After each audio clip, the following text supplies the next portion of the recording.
bueno, una de las noticias más importantes de la semana fue el fallo de la jueza Loretta Preska del Distrito Sur de Manhattan sobre la expropiación de YPF. La jueza no discute la decisión de la Argentina de expropiar YPF, lo que dice que se hizo muy mal, que la Argentina estaba obligada a, a extender la oferta a todos los accionistas y por lo tanto, bueno, falla un fondo inglés, un fondo de un bufete de abogados, compra los derechos a litigar, se hace los derechos a litigar, no está claro cómo accedió. Algunos dicen que fue por un remate que se hizo en un tribunal en España, otros dicen que se lo vendieron los Eskenazi, o la familia Eskenazi, a partir del grupo Petersen, que eran dueños a través de un procedimiento muy, muy dudoso del 25% de YPF. Bueno, el hecho es, la jueza ordena esto, promueve, la verdad, un terremoto, un pequeño terremoto, un sismo en la Argentina. Y para hablar de eso estamos en contacto con Daniel Gustavo Montamat, un experto en energía, fue presidente de YPF, fue secretario de Energía, fue miembro del directorio de YPF. Y tienes titular de la consultora Daniel Montamat y Asociados. ¿Qué tal? Buenas tardes, Daniel. Te saludamos Sergio Cerriquio y Alejandro Madbesuk en el aire de Ecomedios. Sergio, Alejandro, un gusto dialogar con ustedes. Eh, Daniel, vos, digamos, ¿qué impacto te parece de modo permanente puede tener esto sobre la viabilidad de YPF actualmente, que parecería bastante bien encaminada en términos de su concentración en recursos no convencionales, como decidió el presidente actual de la compañía, Horacio Marín? Si este fallo puede realmente alterar la marcha de YPF. A ver, Sergio, no, yo espero que no, que esto sea uno de los últimos coletazos del populismo energético que tanto daño le ha hecho al país. Yo te recuerdo que el fallo, que es el que realmente me sorprendió a mí, el de los 16.000 millones de dólares famoso, de hace un año y medio para atrás, eh, era un fallo contra el gobierno argentino, contra el Estado argentino. Sacaba YPF de afuera. Justamente en la apelación, los demandantes, que están favorecidos por el monto de ese fallo, así como nosotros lo apelamos por el monto y porque decimos que por razones de soberanía podíamos expropiar, ellos en su apelación sostienen, no, hay que involucrar también a YPF, porque YPF es alter ego del Estado argentino. Con esto te dejo en claro, el fallo ese no involucraba a YPF como condenado, el condenado era el Estado argentino, pero metía por la ventana el fallo a YPF cuando decía, bueno, está la condena esta por los 16.000. Si quieren apelar ustedes, me tienen que dar una garantía, si funciona el derecho americano, de que si la apelación la pierden, yo voy a poder ejecutar sobre ciertos bienes este fallo de 16.000 millones. Y entre los bienes se mencionaban las acciones de YPF. Todo el mundo minimizó eso. Yo fui uno de los que alerté, esto va a traer problemas. Va a traer problemas porque genera estas dudas que estás planteando vos. Ahora la jueza ha pasado el tiempo, pidió de que le pusieran cosas en garantía, el Estado argentino, con algunas razones jurídicas y procesales, no contestó, entonces dices, bueno, ahora soy yo la que le digo, el 51% de las acciones de YPF me las tiene que poner en custodia en el banco New York Mellon, ¿ok? Entonces, primero que no se puede, lo que creo yo en el fondo de esta nueva resolución es que la jueza está llamando a negociar, algún tipo de negociación. Yo tengo una expectativa, una esperanza de que el Tribunal de Alzada reduzca el monto de los 16.000 millones de indemnización, porque estamos hablando de 16.000 millones aplicados al 25% de acciones que tenían los nazis, que no fueron expropiadas. El gobierno de Cristina expropió el 51% de acciones de Repsol. Y hay que decirle a todos los argentinos que ya le pagamos a Repsol, le pagamos con bonos 10.000 millones de dólares que actualizados eran 5.000 al 2014, y que Repsol, que había vendido 25% a los esquenazis, contra préstamos de banco y préstamos propios de la compañía, ser repagados por dividendos, los eskenazis mantuvieron ese 25%, pero obviamente, como se pagaban con dividendos, los préstamos, no pudieron sostenerlo, y ahí empieza el proceso en quiebra ese en España. Pero ¿cuál es el valor de tasas, de capitalización de la compañía hoy, Sergio? Son 394 millones de acciones por 41 años, son poco más de 12 mil millones de dólares. El 25% de eso son 3 mil millones. Ponerle entre 3 mil y 4 mil.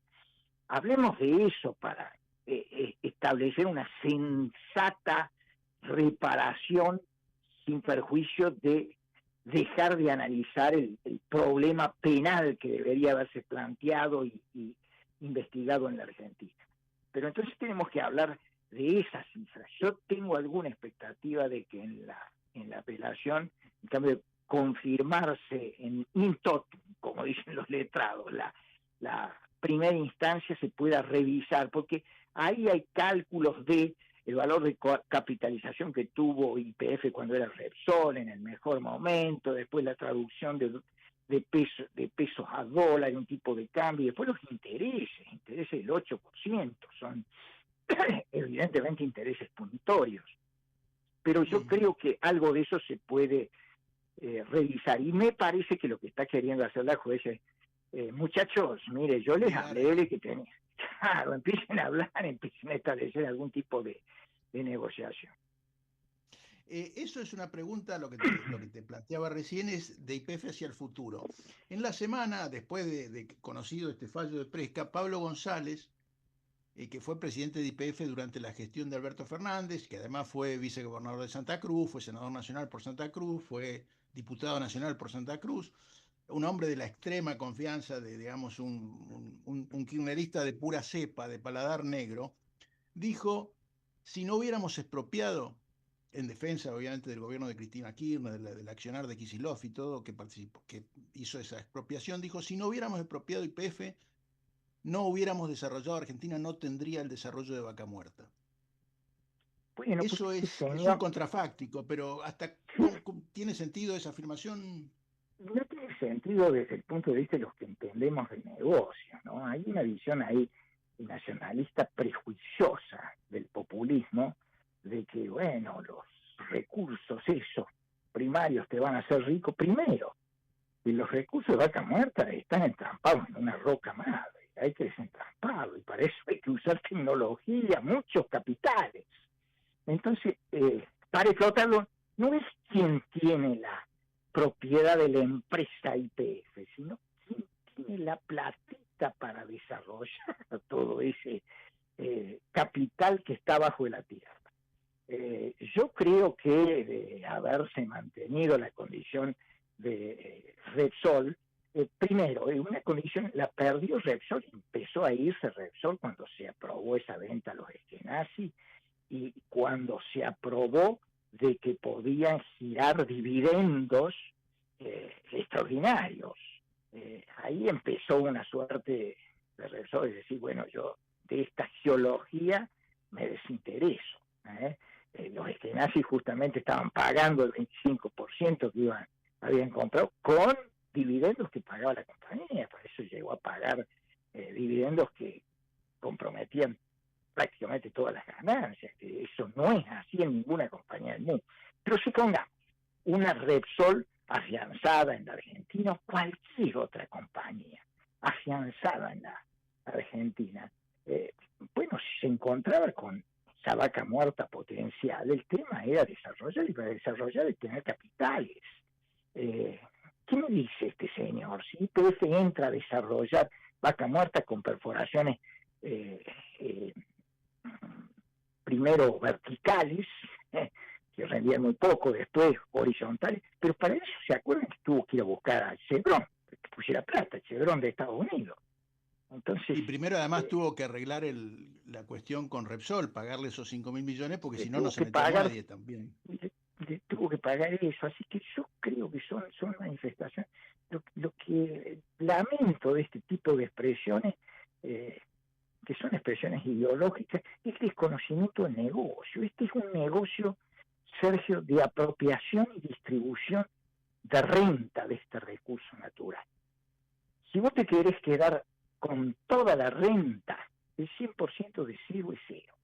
El Estado, que es dueño originario de los yacimientos, se apropia de parte de la renta a través de regalías, impuesto a los ingresos brutos, impuesto a las ganancias.